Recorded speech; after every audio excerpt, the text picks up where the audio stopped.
malangnya, kita ambil agama Islam, kita terima akidah. Dalam masa yang sama, kepercayaan begini sikit punya banyak tersebar dalam masyarakat kita. Berapa banyak version mayat yang jadi hantu? Berapa banyak version ada? Kalau nak tulis kan, boleh buat ensiklopedia. Berapa banyak version ada? Apa? Pontianak ada, sundar bolong ada, pocong. Tapi pocong dia tak kacau orang. Dia jalan dia. Udah, maksudnya banyak betul kepercayaan-kepercayaan begini. Pocong ada. Sedangkan, walaupun bila kita dengar kan, kita rasa macam lawak. Tapi ini benda yang jelas dihalang ataupun disebutkan oleh Nabi SAW tak berlaku. Mayat tak boleh balik.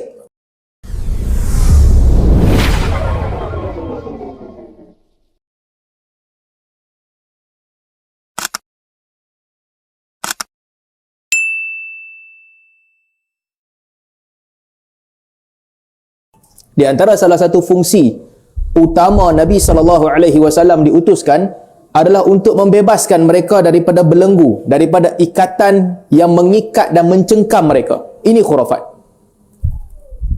Jadi rahmat Nabi SAW diutuskan mengajarkan kebaikan, menghalang manusia daripada buat kemungkaran, dalam masa yang sama untuk merdekakan manusia. Merdekakan manusia daripada apa? Daripada terperangkap dalam ketakutan. Itulah khurafat. Daripada terperangkap dengan kepercayaan-kepercayaan yang tidak ada asas. Maka Nabi SAW Allah utus untuk tujuan itu. Walaupun begitu, setelah lama Islam tersebar kan, daripada zaman Nabi SAW sampai ke zaman sekarang, sangat mendukacitakan orang menyembah Allah Subhanahu Wa Taala. Orang mengaku mereka beragama Islam. Orang mengamalkan ibadat-ibadat. Tetapi dalam masa yang sama, segala macam khurafat yang diperangi oleh Nabi SAW dahulunya masih lagi kekal dan subur dalam masyarakat. Yang ni yang kita kena tengok. Kenapa benda ni berlaku? Seolah-olah agama yang kita ambil ataupun agama yang diamalkan oleh manusia ini ada satu benda yang tak kena.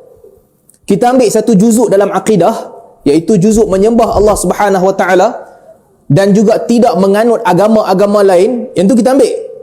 Tetapi juzuk yang juga penting di dalam akidah, iaitu membersihkan tauhid, membersihkan jiwa manusia daripada dibelenggu kepada sembah makhluk, daripada takut kepada makhluk, daripada melakukan perkara-perkara syirik yang tidak langsung. Agama juga mai untuk membebaskan manusia daripada belenggu ini. Tapi belenggu ni susah nak buang. Nanti kita ceritalah, nanti sekejap lagi saya sebut kenapa dia susah nak buang. Cuma kalau kita tengokkan di sekeliling kita, segala macam khurafat yang berlaku pada masyarakat jahiliyah berlaku juga pada masyarakat kita hari ini. Ini satu benda yang pelik. Khurafat ini ada dalam masyarakat jahiliyah. Nabi SAW diutuskan untuk menghapuskan khurafat itu, mengajarkan agama. Lama kelamaan, apa yang berlaku pada hari ini, orang ambil agama Nabi SAW dan orang kembalikan khurafat jahiliyah itu juga. Walaupun sebahagian orang dia kata dia bukan kembalikan. Apabila Islam sampai kepada dia, budaya-budaya jahiliyah ini tak hilang daripada kita. Sebab tu kalau kita tengok, bagi orang yang mengaji sirah kan, kita tengok perbezaan antara Arab jahiliyah ataupun persamaan kepercayaan karut-marut Arab jahiliyah dengan kepercayaan karut-marut yang ada pada hari ini, asal usul dia sama aja. Tuan-tuan bayangkan, ada benda yang Nabi SAW bagi ancaman berat, yang ni syirik, pada hari ini orang amalkan dan orang percaya. Ada benda yang Nabi SAW sebutkan perbuatan ini membawa ke neraka, pada hari ini orang amalkan macam biasa, meskipun mereka kata mereka menganut agama Islam dan mereka menyembah Allah Subhanahu Wa Taala. Ini isu yang berlaku. Kan, kalau kita boleh tengok satu persatu kan. Arab jahiliyah, kalau nak buat perbandingan, Arab jahiliyah, antara perkara yang sangat tersebar luas di kalangan mereka adalah kepercayaan sial. Dia percaya sial. Ada banyaklah rantaian-rantaian sial ni. Salah satunya, mereka menganggap ada benda-benda tertentu membawa sial. Dalam hadis Nabi SAW sebut, la tira fi thalas. Dalam riwayat lain disebutkan, laukana fa inna fi thalas. Kalaulah adanya sial ni, sebab orang-orang percaya sangat, paling banyak 3 benda Arab jahiliah percaya. Satu, mar'ah, perempuan. Yang kedua, dabah ataupun faras, binatang tunggangan. Dan yang ketiga, maskan ataupun dar, rumah. Arab jahiliah, belum kedatangan Nabi SAW lagi ni. Setelah datangnya Amr bin Luhai tu yang bawa berhala, orang pertama yang sebarkan berhala di Jaziratul Arab, mereka sangat percaya kepada perkara-perkara sial. Rumah ni kalau diduduki, berlaku banyak kecurian di rumah itu, ataupun berlaku kebakaran di rumah itu, ataupun rumah itu duduk di tempat itu, benda-benda tak baik berlaku kepada orang terdahulu. Orang kemudian, dia akan takut nak duduk kat rumah tu. Kepercayaan sial jahiliyah. Kenderaan dulu, sebahagian orang, dia naik kenderaan tu, lalu kenderaan tu, unta tu jadi sakit, unta tu jadi tak kuat dan sebagainya. Orang tak mau naik dah, dia anggap sial pada kenderaan tu. Ada tak ada masyarakat kita? Ada. Pergi ke kedai-kedai motor kan, orang tak beli motor yang ada orang naik motor tu aksiden mati. Orang tak beli. Kepercayaan yang sama. Bukan kata tak beli tu, bukan nak suruh pergi beli. Beli juga, tak. Bukan begitu aturannya. Tetapi ketakutan kepada sial ni, sampai ke hari ini dia berlaku dalam gaya yang tetap sama. Orang anggap, ini dia ada kaitan dengan sial. Ada kaitan dengan sial. Sedangkan agama datang memerangi perkara-perkara begitu. Itu satu bentuklah sial. Yang kedua, satu bentuk lagi yang Arab jahiliah percaya, mereka percaya bahawa alam ini dia ada alamat-alamat bagi menunjukkan apa yang akan berlaku di depan. Kepercayaan jahiliah. Ini Nabi SAW sangat tentang berat. Ini bab sial yang macam ni kan? Nabi SAW perangi habis-habisan. Man radathu tiyarah min hajatihi faqad kafar. Dalam sebahagian riwayat, Nabi SAW sebut, sesiapa yang dia berhenti buat sesuatu, dia tak jadi buat benda tu, disebabkan oleh sial, maka sesungguhnya dia telah kufur. Tuan-tuan kalau tengok kan, isunya senang je. Suka hati aku lah, aku nak buat apa aku buat lah, aku tak mau buat, aku tak payah buat. Tetapi Nabi SAW bersungguh-sungguh nak kata, kalau kamu nak buat sesuatu, tapi kerana rasa sial, kamu berhenti buat benda tu, kamu kufur. Arab jahiliah punya percaya. Dan kenapa Nabi tegas? Kerana di sebalik perbuatan itu, dia ada kepercayaan bahawa alam ini dia ada isyarat-isyarat yang ditunjukkan oleh alam. Di sebalik itu, dia ada isyarat bahawa alam ini berkuasa mengaturkan langkah-langkah seterusnya. Bukan sunnatullah. Sebab tu Nabi SAW sebut, kalau kamu nak buat sesuatu, kemudian kamu berhenti kerana kamu anggap sial, kamu kufur. Berlaku tak berlaku zaman kita? Berlaku.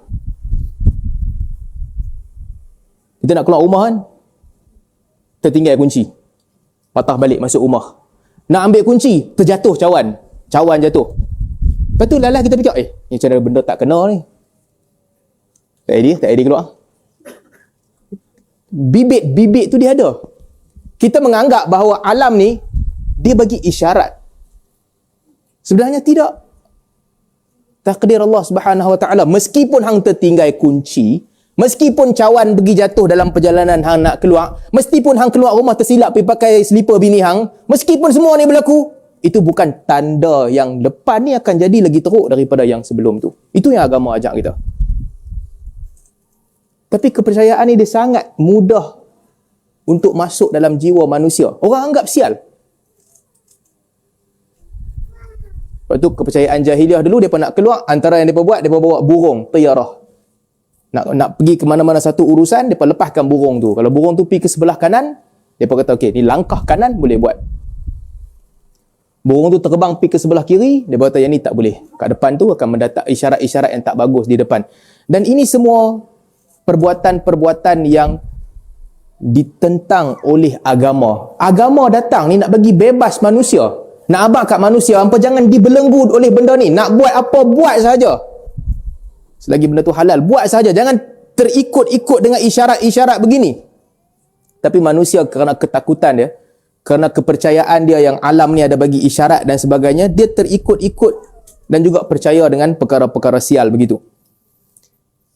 Sama juga daripada Arab jahiliah dahulu, mereka percaya Safar, bulan Safar bawa sial. Hari tertentu bulan Safar bawa sial.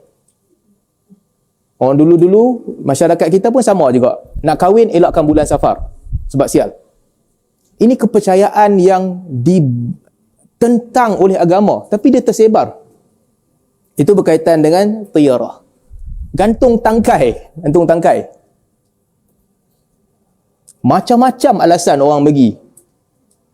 Man 'allaqa tamimah faqad asyrak. Nabi SAW sebut. Tuan-tuan kalau tengok kan, bab-bab kepercayaan ni, kebanyakannya Nabi SAW sebut dengan perkataan dia kufur. Dia syirik. Tapi orang kita buat. Sampai sekarang orang buat. Ladam kuda ke, duri landak ke, pergi letak depan pintu sebab tak mau bagi jin masuk dalam rumah. Ada letak depan pintu, kononnya jin tak masuk dalam rumah. Agama bukan macam tu. Agama bukan macam tu. Agama tak ajak kita untuk perbuatan-perbuatan begitu. Itu salah satu yang tersebar. Daripada Arab jahiliah sampai ke zaman sekarang, budaya yang sama tersebar. Salah satu kan, Arab jahiliah, dia percaya ada benda namanya hamah. Hamah ni, maksudnya kalau orang tu mati, dia punya hajat tak tercapai lagi, dia mati, orang bunuh dia. Tapi belum dapat lagi pembunuhnya masih bebas, dia akan menjelma jadi burung hantu.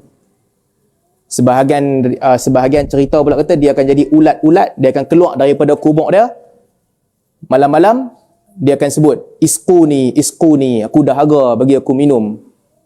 Jadi kalau orang lalu sebelah kubur ni, orang akan dengar. Dia tu kalau mati dibunuh, belum jumpa pembunuh dia, nanti malam-malam nanti dengar dia kata, bagi kat aku air, aku dahaga. Arab jahiliah percaya sampailah hajatnya termakbul, cari pembunuh dia, barulah mayat tu akan tenteram dalam kubur. Selagi tak diselesaikan siapa pembunuh dia, Arab jahiliah percaya dia akan jadi hantu kubur. Walaupun cerita lawak kan, Nabi SAW datang, Nabi kata la hamah, benda ni tak ada, tak wujud, kepercayaan ni tak wujud. Malangnya kita ambil agama Islam, kita terima akidah. Dalam masa yang sama, kepercayaan begini sikit punya banyak tersebar dalam masyarakat kita. Berapa banyak version mayat yang jadi hantu? Berapa banyak version ada?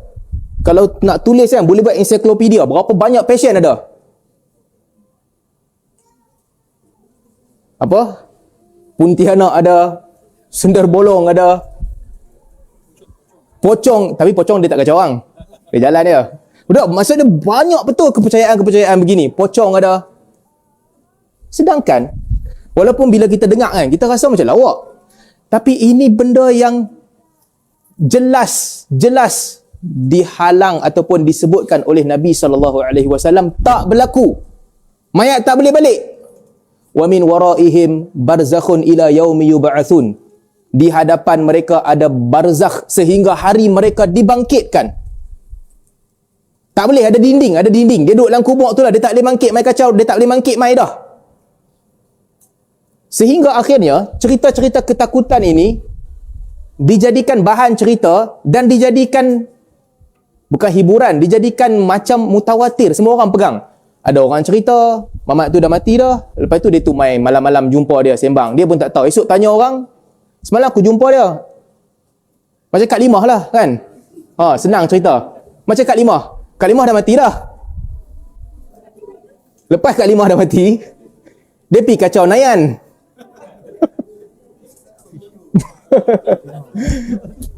Cerita-cerita begini kan, Nabi SAW datang, Nabi kata tak ada, tak berlaku. Yang mah itu bukan Kak Limah lah, jin ke setan ke apa ke. Yang dah mati, dia tak boleh patah balik dah. Jadi itu salah satu. Satu lagi kepercayaan jahiliah, al-ghul. Ghul ni, Arab jahiliah, mereka percaya ada satu jin yang dia punya kerja specialize untuk sesatkan orang di jalan. Dulu kan orang jalan di padang pasir. Bila jalan, ada jin yang dia bagi nampak cahaya macam perkampungan. Bila orang jalan, orang nampak macam mereka pergi ke perkampungan. Jadi, apabila orang jalan ikut cahaya tu, kemudian apabila cahaya tu hilang, dia pun jalan lagi. Ikut cahaya, sampai akhirnya tersesat, tak jumpa jalan pulang. Ghul. Nabi SAW kata, dalam hadis Nabi kata, la ghul. Ghul ni tak wujud. Sebab Arab percaya benda begitu. Dia percaya ada jin yang tujuan dia untuk menyesatkan orang. Jadi apa yang mereka buat, Arab jahiliah? Kerana ada jin yang tujuan dia sesatkan orang, mereka pergi minta lindung dengan jin tu. Wa innahu kana rijalun minal insi ya'udhuna bi rijalin minal jin fazaduhum rahaqa wa annahu kana rijalun minal insi ya'udhuna bi rijalin minal jin fazaduhum rahaqa. Ada sekumpulan daripada manusia pergi minta perlindungan dengan sekumpulan daripada jin, lalu jin-jin ini bertambah sesat. Jin manusia bagi jin jadi sesat. Jin dia tak ada kuasa.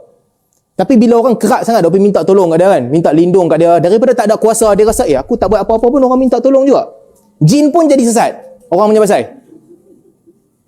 Jin duduk tak buat apa-apa pun, dia duduk saja. Tapi bila orang pergi tempat tu je, orang minta lindung kat dia. Datuk nenek tolong jaga, jangan bagi anak-anak datuk kacau saya kat sini. Tok nenek saya nak tumpang kencing, jangan kacau saya. Budaya sama sampai ke kita. Akhirnya, jin tu pun jadi sesat. Dia ingat dia ada power. Dan kepercayaan begini sampai ke zaman kita. Tuan-tuan, ini yang menjadi semua orang yang duduk di mana-mana tempat dia berinteraksi dengan alam kan, kepercayaan ni masuk dalam otak kebanyakan mereka. Kebanyakan. Meskipun kebanyakan mereka ahli ibadat. Nak pergi turun ke laut, orang-orang lama nanti kata, dengan laut jangan buat besar kepala. Laut ni dia ada penjaga. Jangan cakap besar kat laut. Hang cakap besar, dia tarik hang. Ataupun dia bagi hang sesat dalam laut. Kufur kepercayaan tu. Kufur. Nak masuk hutan, orang sebut benda yang sama. Masuk hutan ni, jangan cakap besar.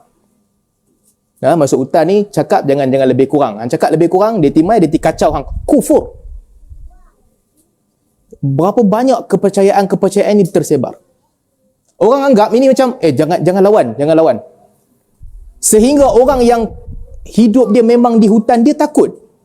Hidup dia memang di laut, dia takut. Dan perkara sama, Nabi SAW kata tak ada. Jangan takut dengan makhluk. Tetapi kita ditakutkan dengan makhluk-makhluk yang menjaga alam ni kononnya. Dalam hadis, Nabi SAW sebut, Nabi kata, wa idza taghawwalat lakumul ghilan wa idza taghawwalat lakumul ghilan fanadu bil azan. Apabila kamu nampak macam ghilan yang menyesatkan kamu ni, yang jin yang menyesatkan jalan di tengah padang pasir, maka dalam keadaan itu fanadu bil azan, hendaklah kamu mengucapkan azan. Maksudnya bukanlah semestinya azan dalam solat tu, tapi sebut nama Allah Subhanahu Wa Taala bagi menghilangkan gangguan-gangguan yang macam tu. Tapi jangan takut dengan itu. Akhirnya Nabi SAW ajar kita untuk takut dengan Allah Ta'ala, bukan takut dengan benda-benda ni. Itu satu antara yang berlaku juga. Selain daripada tu, ini yang banyak sangat berlaku lah, kahin. Kadang-kadang kan, kahin ni bomoh. Orang dalam keadaan terdesak, dia akan pergi jumpa bomoh juga. Ramai orang dalam keadaan terdesak, dia cari bomoh, dia minta tolong dengan bomoh tu. Dan sebahagian orang, kalau di kampung-kampung dan sebagainya, mereka beribadat, mereka solat, mereka semayang macam biasa, mereka zikir, mereka semua. Tapi bila datang keadaan terdesak, dia pergi cari bomoh. Nabi SAW sebut, man ata kahanan atau arrafan fasaddaqahu bima qal faqad kafara bima unzila ala Muhammad. Sesiapa yang jumpa dengan bomoh lalu dia membenarkan perkataan bomoh tu, dia membenarkan, dia anggap bomoh cakap tu betul ataupun tukang tilik cakap tu betul, sesungguhnya dia telah kufur dengan apa yang diturunkan kepada Muhammad. Tak ada, agama tak ada. Ini betul-betul ni. Bukan ada, depa tak tahu, tak ada. Sehingga hakikatnya Nabi SAW kata, siapa percaya cakap dia, Nabi pertaruhkan apa? Pertaruhkan ertinya dia kufur dengan apa yang turun dekat aku. Mana kita nak letak agama dan akidah kita kalau kita pergi jumpa bomoh juga? Nak letak kat mana? Sehingga ke tahap ayat tu Nabi bandingkan, kalau kamu pergi jumpa bomoh, kamu percaya dia cakap sama macam kamu kufur dengan aku.